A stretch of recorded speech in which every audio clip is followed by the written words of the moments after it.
"We're not paying for your little $2,000 vacation," my boss said, denying my work travel. A letter from our largest client arrived during the board meeting. The CEO read it, his expression froze. He slid it to our lawyer, whose only question was, "Where is she?" I was elbow deep in a shipping manifest from Shenzhen, trying to track down a pallet of misrouted fan blades, when Tyler leaned over my cubicle wall with the grace of a man who thinks cologne is personality. "Hey Britt, I need you to fix whatever's going on with Omega Plastics. They're whining again, whining." That's what he called a full stop on a $1.2 million supply contract. I nodded, like always, scribbled it down, and quietly rerouted the shipment using 3 favors. 1 bribe, fine, expedited customs fee, and a 6-minute phone call in broken Mandarin. Problem solved. Tyler would later tell the board it was his pressure tactics that got things moving. That was my life. A human band-aid for corporate paper cuts. The quiet fixer. No spotlight, no fanfare, just fluorescent lights, tepid coffee, and a LinkedIn page that hadn't been updated since Bush was in office. Vendors knew my name. The forklift drivers in Des Moines sent me Christmas cards. But upstairs, I was as noticed as the gum stuck under the break room table. And hey, since you've made it this far, let me just pause the existential dread for 1 second to say something real quick. If you like hearing stories like this, the kind your boss wouldn't want you listening to, hit that subscribe button and throw us a like. 90% of y'all binge these tales like vending machine peanuts without subscribing. It's free, and it genuinely keeps this caffeine-fueled team from jumping into a shredder feet first. Alright, back to the chaos. So yeah, I kept things moving. When our Detroit plant had a hydraulic seal crisis that threatened to delay 3 weeks of output, I called in a favor from a Serbian vendor I hadn't spoken to since 2008. He still remembered me, called me Brittany of the Blizzard because I once navigated an entire procurement deal during a snowstorm using only burner phones and sticky notes. I got the seals flown in on a private courier jet. Tyler sent a thank you email to himself, my reward, a last-minute calendar invite to a leadership roundtable on vendor visibility hosted by Tyler, where I was asked to take notes and fetch a fun sparkling water for the VP of marketing. I grabbed her a room temperature LaCroix, typed up 12 pages of logistics insight, and watched as Tyler plagiarized my summary into a PowerPoint that somehow managed to use Comic Sans. But I didn't complain. I didn't raise my voice. I kept showing up. Early mornings, late nights, I became the department's invisible net. Everyone fell, and I caught them. Then came the email. It was from Lazar Kovacs, Hungarian founder of a legacy microchip supplier we'd been using for years. One of those behind-the-scenes companies no one in the C-suite remembered, but without which our top-selling product wouldn't even turn on. He was cordial, but blunt. Their factory was shifting production priorities. If we wanted to stay on the buyer list, we needed a rep at the annual Eastern European Vendor Summit, in person. In Baykask Saba, I forwarded the message to Tyler with a simple request: approval for a $2,000 travel expense. I laid out the urgency. I warned that this was our last shot to lock down supply for a component that powered over 40% of our revenue. I didn't even add per diem. He called me into his office and laughed. $2,000. For what? A sightseeing trip and some goulash. We're not paying for your little vacation. Brittany. I didn't respond. Just smiled that tight-lipped, frozen smile women learn in middle management when we're being slapped with a condescending insult disguised as financial prudence. He waved me off and muttered something about real priorities. That night, I sat in my dark kitchen, still in my work slack, sipping flat Diet Coke and listening to my dog snore. My laptop was open. I stared at flights. Economy class, 11-hour layover in Munich, middle seat. I booked it, on my own dime. I took 3 days of PTO and burned through the last of my Marriott points on a 3-star hotel with a lobby that smelled like boiled meat and unresolved trauma. Before I left, I pulled an old folder from my filing cabinet, one I hadn't touched in years. It had photos of a rollout I led back in 2012, when Kovacs's daughter had flown to the States for an on-site audit and her interpreter bailed. I stepped in, helped her navigate a system crash, medical scare, and a 12-hour flight delay. We stayed in touch. Christmas cards, the occasional happy birthday email, I didn't know it yet, but that forgotten kindness, buried under a decade of ignored emails and forgotten thank yous, was about to become my golden ticket. The morning after I booked my self-funded flight to Bekish Kala, the office felt heavier. Like the walls knew what I was about to do and were holding their breath. I moved like a ghost through the cubicles, dodging awkward small talk and microwave bacon fumes, all while mentally triple-checking my pitch. See, the thing about legacy components is they're not sexy, they don't make flashy investor decks or headline product launches, but without them, your best-selling product becomes an overpriced paperweight. Ours was a pressure calibration unit, don't bother Googling it unless you love insomnia. What mattered was that it brought in over $100 million annually and was powered by one very specific chip made in one very specific Eastern European factory. That chip wasn't manufactured anywhere else, at least not yet, and that's what woke me up in a cold sweat. The night before the new vendor list Kovacs had quietly slipped into his email. It showed active discussions with a Chinese conglomerate and a German startup that had more venture capital than common sense. Both were circling hard.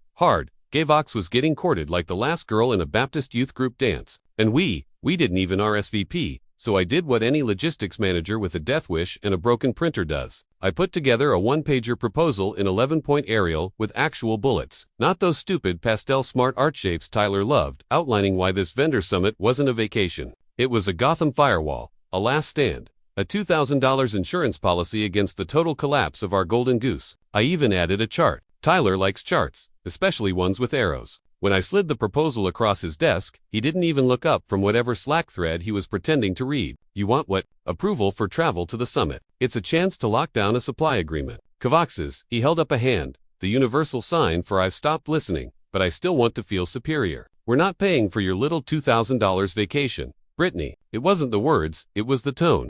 Like I was some middle-aged groupie trying to sneak into Coachella with a counterfeit wristband. Like I was wasting company money when he just expensed $500 for team building escape room where 3 interns got locked in a broom closet for an hour because no one knew the capital of Latvia. I opened my mouth, then closed it. What was the point? I could have recited every metric, every forecast, every fragile link in our supply chain. Tyler had already filed this under emotional female nonsense. I knew that look. I'd seen it before. Hell, I'd trained myself not to cry under that look. So I smiled. That dead inside, teeth-clenched smile women master around men who think charisma is interrupting someone mid. Understood, I said. Thanks for the clarity. I walked out of his office feeling like a balloon. Someone let go of mid-helium fill, but under that, something simmered. Not anger, not even betrayal, just precision. Like I'd finally stopped waiting for approval from a system built to ignore me. Back at my desk, I emailed HR to confirm my PTO request. They replied with the usual automated form. I submitted it, attached a fake conference itinerary I mocked up in Canva,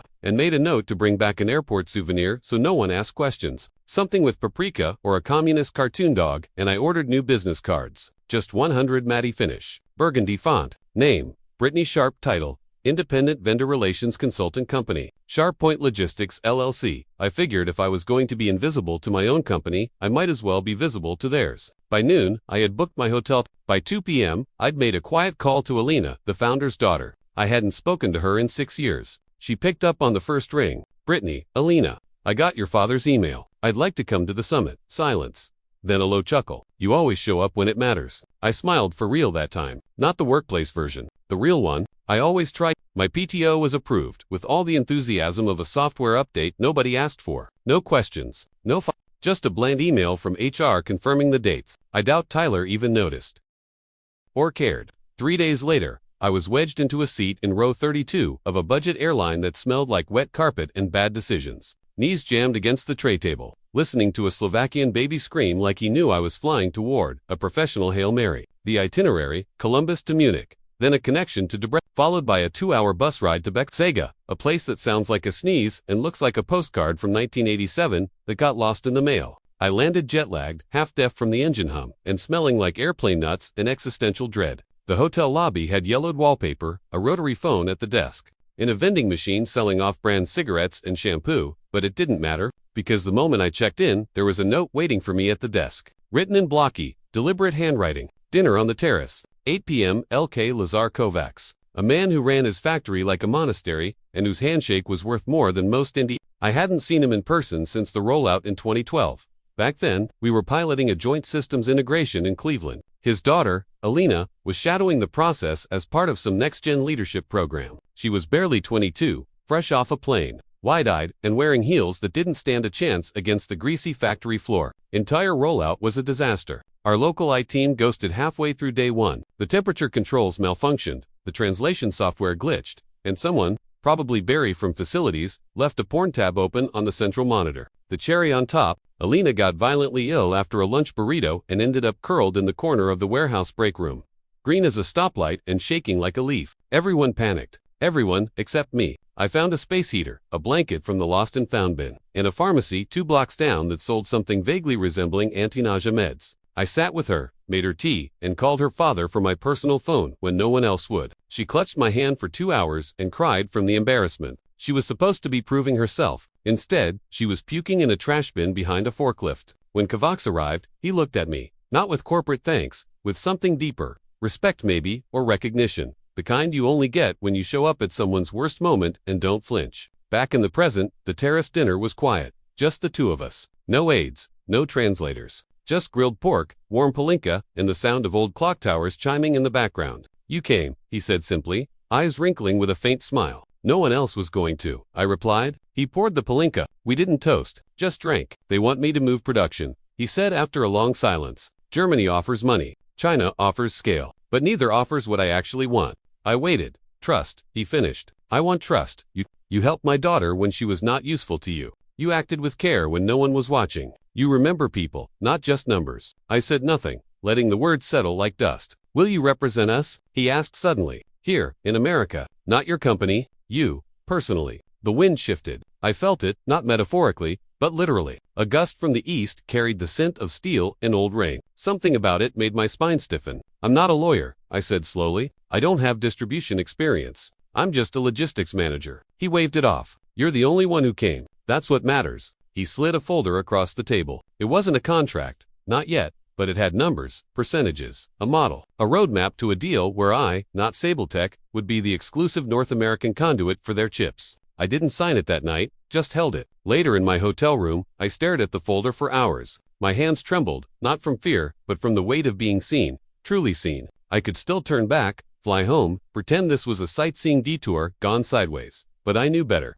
This wasn't rebellion anymore, it was strategy. The summit was held in a building that looked like a Soviet Terra aquarium. Square, gray, and inexplicably humid. The main conference room had plastic chairs, an analog projector, and one sad ficus leaning like it knew its days were numbered. Vendors from all over the EU mingled in stiff suits, clutching branded USPs like they were sacred relics. I was the only American, the only woman over 40, and judging by the sidelong glances and raised brows, only one who hadn't brought a translator, a team, or a tie. Kovacs opened the morning session with a speech in Hungarian, then German, then broken English. He talked about supply chain integrity, future partnerships, and global realignments, all while pointedly avoiding any mention of Sabletech. My company, whose logo had once proudly sat on their marketing banners, now appeared only on a forgotten pamphlet near the buffet table, folded, stained, and sitting next to a bowl of hard candy. I spent the morning listening, scribbling notes I'd later have to decode, and watching two French reps whisper every time I asked a question. I was underdressed, outnumbered, and completely off the official schedule. Then, just before lunch, Kovacs approached me quietly. Walk with me, he said. We stepped out onto the building's narrow balcony. The concrete cracked like old knuckles. Below us, town bustled with slow-moving trams and teenagers vaping behind kiosks.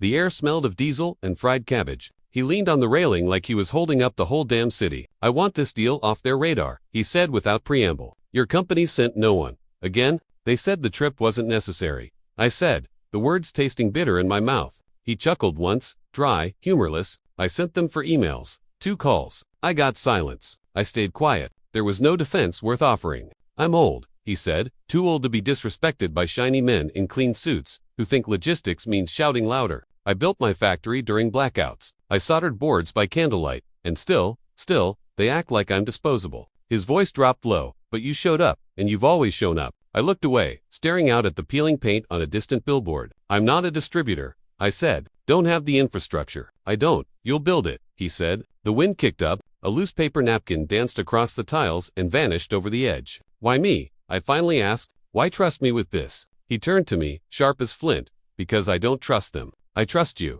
You understand loyalty. You understand people. And that's what this chip needs. Not more contracts. Not more noise. Just someone who gives a damn. He reached into his coat pocket and pulled out a single-page document. It was written in English and Hungarian with his personal letterhead stamped at the bottom. It wasn't a binding agreement, not yet, but it laid out the framework. The intention, that if we moved forward, I, Brittany Sharp, would serve as the sole distributor of his proprietary microchip in the U.S. market. He offered no pen. Instead, he held out his hand. A handshake. I stared at it. I pulsed. Deafening. This wasn't how things were done in boardrooms. There were supposed to be witnesses, legal reviews, slide decks, Gotham pie charts, but his hands stayed outstretched. And I saw the same thing I saw back in 2012 when he knelt beside his sick daughter, looked me in the eye, and said, "Thank you," like it cost him something. Terrified resolve is a strange emotion. It doesn't scream, it doesn't cry, it just acts. I took his hand, he gripped mine like iron, and nodded once. The deal, our deal, was made. Afterward, I stepped into the bathroom and locked the door. My hands were shaking. My reflection looked alien, tired eyes, smeared eyeliner, and a smile I couldn't quite contain. I was no longer just Brittany the fixer. I was Brittany the disruptor. And back in Ohio, Tyler had no idea his invisible little logistics manager had just brokered the deal that would change everything. By the time I landed back in Columbus, I was running on 4 hours of plain sleep and the strange electric calm that only follows irreversible decisions. I didn't go back to the office right away. I didn't even check my work email. Instead, I sat in my kitchen in sweats, hair tied up, my dog snoring against my thigh, and I opened the Secretary of State's website. It took 50 minutes to update my LLC documentation, another 5 to add authorized distributor under business activities. I paid the $99 processing fee like I was ordering takeout. Then I shut my laptop, stared at the wall, and just sat there. It felt like watching someone else's movie. 2 days later, I returned to work, silent and invisible as ever. No one asked where I'd been. No one noticed the jet lag buried under my concealer or the fact that I was wearing flats because my ankles were still swollen from 22 hours in coach. The office rolled on like a wheel that didn't know it was missing spokes. Tyler was already ramping up for the quarterly board meeting, what he lovingly referred to as his showtime. He commissioned a new slide deck from the marketing interns with flashy green backgrounds and swooping animations that made your eyes hurt. It was even a video reel with Pepe music and a voiceover guy who sounded like he sold life insurance between rodeos. In one of the team huddles, he clicked through the slides and landed on one labeled Global Supply Chain Legacy Vendor Confidence. I nearly choked on my gas station coffee. "Now this," he said, puffing his chest out like a cartoon rooster, "is where we really shine. Kavox and his team are locked in for another 2 years. You've built the foundation of trust, long-term vendor stability. Folks, that's the name of the game." I stared at the slide. It had a bar graph. The bar labeled 2025 was shooting up like we just acquired a patent on eternal youth. My name, nowhere. My report, gutted and rewarded to sound like Tyler had personally massaged the vendor into compliance using only grit and charm. It was surreal, like reading your own eulogy, written by the guy who stole your lunch from the communal fridge. "Brittany," he said mid-meeting, "great work on background support, couldn't have done it without your spreadsheet thing." Everyone chuckled politely. I smiled, the same smile I wore when he called vendor calls, gossip, and logistics postman work. In the elevator afterward, one of the interns whispered that was such a killer slide. "Did you make that data up, or is it real?" I just said, "It's real enough," and walked out before they could follow up. Later that afternoon, I slipped into the unused conference room next to the printer. The one no one booked because the chair squeaked and the blinds were permanently tilted at an angle that made you feel watched. I pulled out the manila envelope Kavax had given me on the last day of the summit. Inside was a signed letter of intent, a summary of our handshake agreement, and a scanned notarized copy in Hungarian with a wax seal I didn't even know they still made. I opened a secure Dropbox folder under my LLC email, uploaded everything. Then I drafted an email to myself with the subject line, "Activate when ready." Attachments, vendor agreement, draft, price sheet template, and a resignation letter so sharp it could slice glass. I didn't send it, not yet, but I knew it was coming. That night, I poured a glass of red wine that cost more than the airfare I'd just eaten and stood in my backyard under a sky that felt wider. Something in me had already left the building. My body was still showing up at 8:15 a.m., badge swipe and all. But my soul, my ambition, my loyalty, those had already moved into a new office, one with my name on the door. The quarterly board meeting opened with the usual parade of self-congratulations. We were in the 12th floor conference room,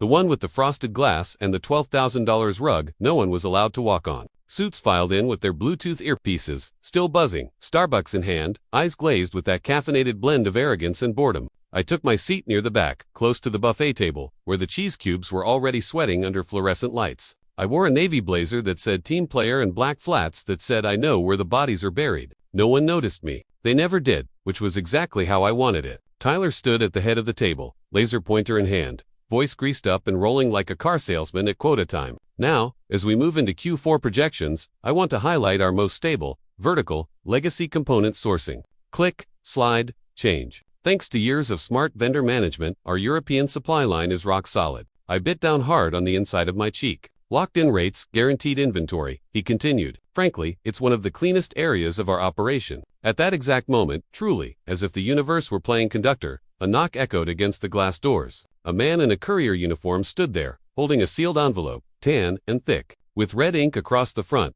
personal and confidential to be opened by CEO. Only the receptionist cracked the door and whispered something to one of the assistants. A minute later, the envelope was in the CEO's hands. He looked puzzled, then intrigued. Probably thought it was a thank you letter or a private invite to a startup's yacht launch. You know, CEO things. Then he opened it. His posture shifted in real time. Shoulders collapsed inward, brows furrowed, jaw slacking like someone unplugged him mid. The room, which had been filled with the low murmur of side chatter and coffee sips, felt eerily silent. He read the letter once, then again. Finally, without a word, he slid it across the table to the general counsel, a man who normally looked like he did crosswords during HR briefings. The lawyer took the page, adjusted his glasses, and began to read. The silence stretched. People fidgeted. Tyler shifted from foot to foot, and fake laughed like it was all part of some surprise birthday plan. The lawyer blinked, slowly, then looked up at the CEO. You weren't aware of this. The CEO just shook his head. The lawyer turned back to the room and scanned the sea of suits until his gaze landed on me. The last person anyone would have thought to question. The spreadsheet girl, the vendor whispered, the footnote in the PowerPoint. Where is she? He asked. I raised my hand, calm, steady, like I was answering a roll call. Tyler squinted at me, confused. Brittany. What? What's going on? I stood, smoothed my blazer, walked toward the head of the table, heels tapping like a metronome for doom. Inside that envelope, I said, is a notarized letter from Cavox Technologies. No one breathed. The letter confirms that, as of this week, all future shipments to the United States will go exclusively through a single intermediary. Pause. Let it burn. That intermediary is my company. Dead silence. The kind you feel in your teeth, you mean, through Sable Tech? Tyler finally asked, his voice climbing an octave it had no business visiting. I turned to him, not with anger, not with spite, just with truth. No. Through Sharp Point Logistics, LLC. The lawyer cleared his throat. The letter also includes a scanned vendor agreement and a timeline for transition. Effective immediately, the CEO looked like someone had handed him a bomb disguised as a birthday card. Tyler sputtered, but you can't just. What the hell is this? I met his panic with something he hadn't seen in years. Control. This is what happens, I said, when you confuse loyalty with silence. I asked for $2,000, travel budget. You said no. Then I reached into my leather tote and pulled out 3 documents. My resignation letter, a notice of vendor transition, bound price list. I placed them neatly in front of the CEO. Let's continue the meeting, I said. You'll want to flip to the next slide. It's about your inventory assumptions. I walked back to my seat, but I didn't sit. I didn't sit because I wasn't coming back. Not to that chair. Not to that room, not to that version of myself, the one who waited her turn, softened her voice, shranked her spine to fit in a space too small for her competence. That woman was gone, buried in a shallow grave of unpaid overtime and reheated team lunches. I walked to the center of the room, placed my hand on the CEO's chair, lightly, like claiming territory, and said, there are 3 documents in the packet. First, my resignation letter, effective immediately. The CEO didn't look up. He was still staring at the vendor letter like it might rewrite itself if he blinked enough times. Second, I continued. Formal notice of distribution rights filed with the Hungarian Ministry of Trade and verified through the U.S. Commercial Liaison. All legal, all above board. The lawyer flipped through the folder, lips moving silently. He turned one page, then another, reached the notarized seal, paused. It's airtight, he muttered. Every clause is triggered. She holds exclusive representation. Tyler stepped forward, like he thought physical proximity would change the facts.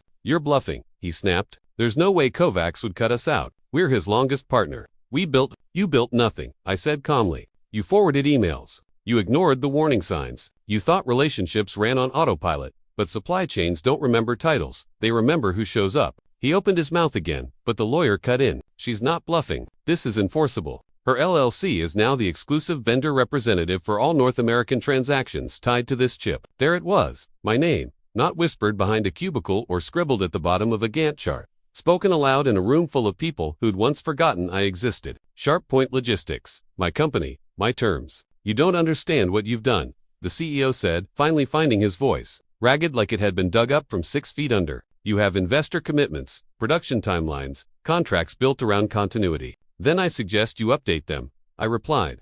Because continuity just took a different shape.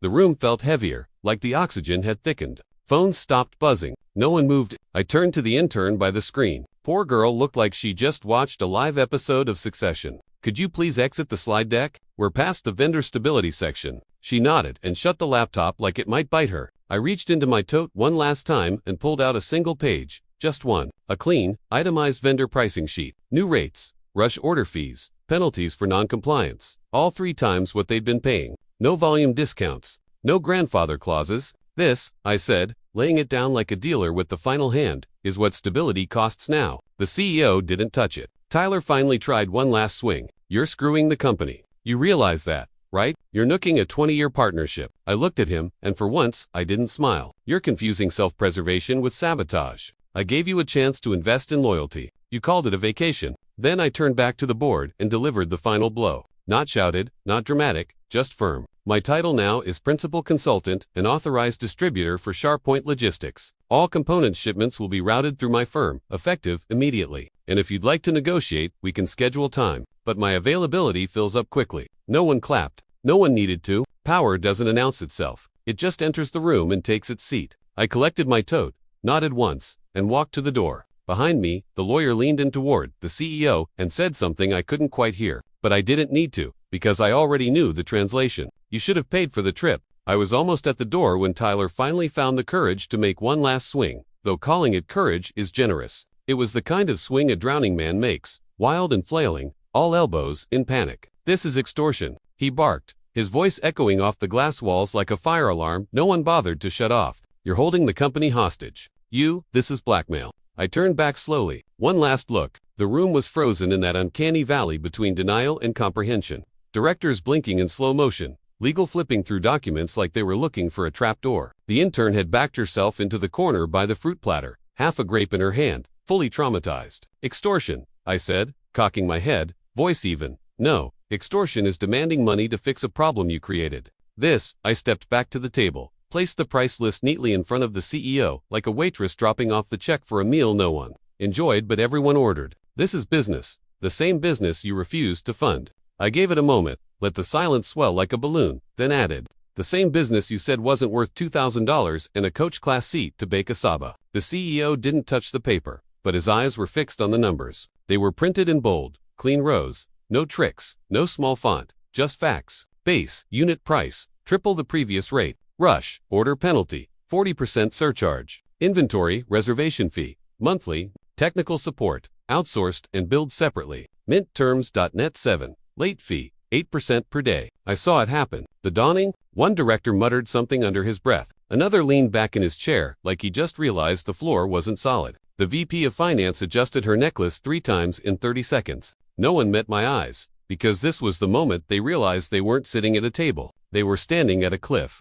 This can't stand, Tyler hissed. We will go around you. Find another supplier. Well, you won't, I said flatly. His mouth opened, then shut. A fish at low tide. I leaned in just slightly, enough for only the front rotor here. There's one manufacturer of that chip. You knew that. You just never respected it. Now every order comes through SharpPoint. That's the new supply chain. You can either climb aboard or bleed out while the production lines dry up. The lawyer cleared his throat. Loud, uncomfortable. She's not bluffing, he said, voice grim. I checked the document trail. I cross-referenced her LLC registration with the Hungarian Trade Registry and the vendor's international licensing. It's valid. She's the only conduit. The CEO's lips were pale. The kind of pale that says I've made a mistake so massive it might echo through every quarterly report until I die. Still, he tried to keep face. What's your angle? He asked. You want revenge? A payout? A promotion somewhere else? I looked at him unblinking. I want you to feel it, I said. Every missed call, every ignored memo, every time you called my work background noise while quoting my results to the board.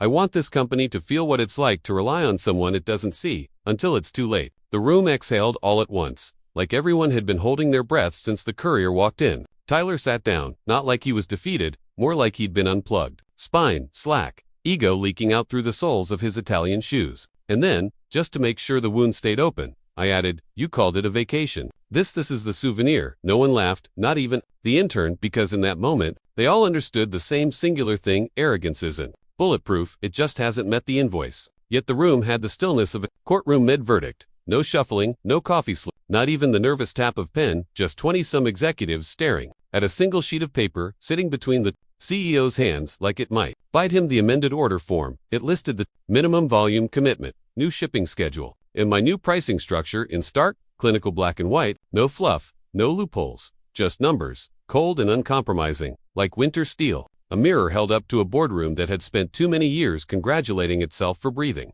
The CEO stared at it for what felt like an hour. His right hand hovered above the signature line. The kind of hesitation you only see when a man realizes his empire has a landlord now. Then he picked up the pen. It trembled slightly. Enough to notice, not enough to excuse. One stroke at a time, he signed his name. I watched as the ink dried in real time, sealing a new era with all the grace of a funeral. He didn't look up, didn't speak. I didn't gloat. I didn't need to. I collected the signed form, folded it once, and slid it into the leather portfolio I'd bought 15 years ago at a clearance sale. Back when I still thought climbing the ladder meant something if you smiled enough and said thank you, even when you were bleeding. Then I turned toward the door. Tyler sat hunched in his chair, face pale, jaw tight. His tie had loosened. His reputation was unraveling like a cheap cardigan caught in a snare. I walked past him without a glance. No eye contact, no last word, not even a smirk. He wasn't worth the punctuation. I reached the door, opened it slowly, let the sunlight pour in like judgment. For 1 second, just when I paused half in, half out, my heels on their carpet, my name in their mouths, my deal in their hands. Then I said it, soft, clear, final. You thought the trip was too expensive. Now you get to find out what cheap really costs. And I walked out, not fast, not triumphant, just steady the way someone walks when they no longer carry anything that doesn't belong to them.